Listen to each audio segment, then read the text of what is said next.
আর ওরা হিসাব নিকাশ তো তেমন বুঝে না। বৌমারা, তোমরা কি বুঝো? আসসালামু আলাইকুম বন্ধুরা, কেমন আছেন সবাই? আশা করি সবাই ভালো আছেন। জনপ্রিয় ধারাবাহিক নাটক সত্যের মৃত্যু নেইয়ের ৬৩তম পর্বটি আপনারা যারা দেখেছেন তারা নিশ্চয়ই অনেক উত্তেজিত আগামী পর্বে কি হতে যাচ্ছে তা জানার জন্য। আজকের ভিডিওতে আমরা আগামী পর্বের প্রোমো বা প্রিভিউ বিশ্লেষণ করে আলোচনা করব কি চমৎকার সব মোড় আসতে চলেছে এই নাটকে। আগামী পর্বের সবচেয়ে বড় যে ধাক্কাটি আমরা দেখতে পাই তা হলো সালাউদ্দিনের করুণ অবস্থা। মিম্বারের কথায় লোভে পড়ে যে কাশির ট্যাবলেটের প্যাকেটটি পাচার করতে সালাউদ্দিন রওনা দিয়েছিলেন, তিনি এখন চরম বিপদে পড়েছেন। তাকে হাত জোড় করে কাঁদতে কাঁদতে আল্লাহর কাছে প্রার্থনা করতে দেখা যায়।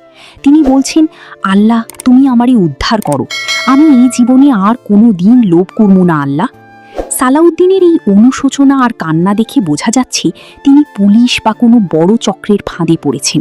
লোভের পরিণতি যে কতটা ভয়াবহ হতে পারে সালাউদ্দিন এখন হয়তো তা হাড়ে হাড়ে টের পাচ্ছেন। এদিকে সালাউদ্দিনের কোনো খোঁজ না পেয়ে বাড়িতে আমিনা তীব্র উৎকণ্ঠার মধ্যে দিন কাটাচ্ছেন। ভোর থেকে সালাউদ্দিনের ফোন বন্ধ থাকায় আমিনা অত্যন্ত চিন্তিত হয়ে পড়েছেন।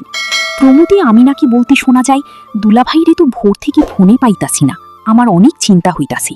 দুলাভাইরে খুঁজতে যাও। আমেনার এই উদ্বেগ কি সালাউদ্দিনের কোনো বড় বিপদের ইঙ্গিত দিচ্ছে? আমেনার ভাই কি সালাউদ্দিনকে সঠিক সময়ে খুঁজে বের করতে পারবে? নাটকের আরেকটি ইতিবাচক ও আবেগঘন মোড় আমরা দেখতে পাব মঈন ও মিমের দৃশ্যে। মঈন তার স্ত্রী মিমকে কথা দিচ্ছেন যে, আমি তোমারে কথা দিচ্ছি, আম্মা আমাকে যে সম্পত্তি দিবেন সে সব সম্পত্তি আমি আমার বড় ভাইয়ের নামে লিখে দিব। মঈনের এই নিঃস্বার্থ সিদ্ধান্ত প্রমাণ করে যে সে এখনও তার পরিবার ও বড় ভাইকে কতটা ভালোবাসে। কিন্তু মঈনের এই সিদ্ধান্তের পর তার মা জাহিদা বেগম কি করবেন? এদিকে জাহিদা বেগমের ষড়যন্ত্র কিন্তু থেমে নেই। প্রমোতে তাকে বেশ আত্মবিশ্বাসী কণ্ঠে বলতে শোনা যায়, সম্পত্তি ভাগ বাঁটোয়ারা সম্পূর্ণ হইলে ডালিবাবির লাগাম লাগব আমার হাতে।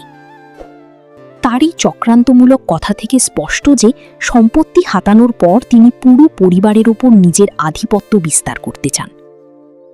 কিন্তু মঈন যদি তার ভাগের সম্পত্তি বড় ভাইয়ের নামে লিখে দেয়, তবে জাহিদা বেগমের এই ষড়যন্ত্র কি ভেস্তে যাবে?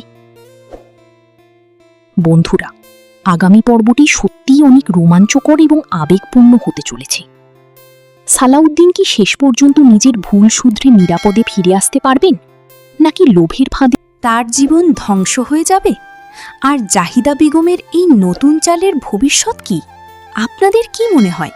আমাদের কমেন্ট বক্সে আপনাদের মতামত অবশ্যই জানান। আজকের ভিডিওটি ভালো লাগলে একটি লাইক দিন এবং এই নাটকের নিয়মিত আপডেট পেতে আমাদের চ্যানেলটি সাবস্ক্রাইব করে পাশে থাকা বেল আইকনটি বাজিয়ে রাখুন। সবাই ভালো থাকবেন, সুস্থ থাকবেন। আল্লাহ হাফেজ।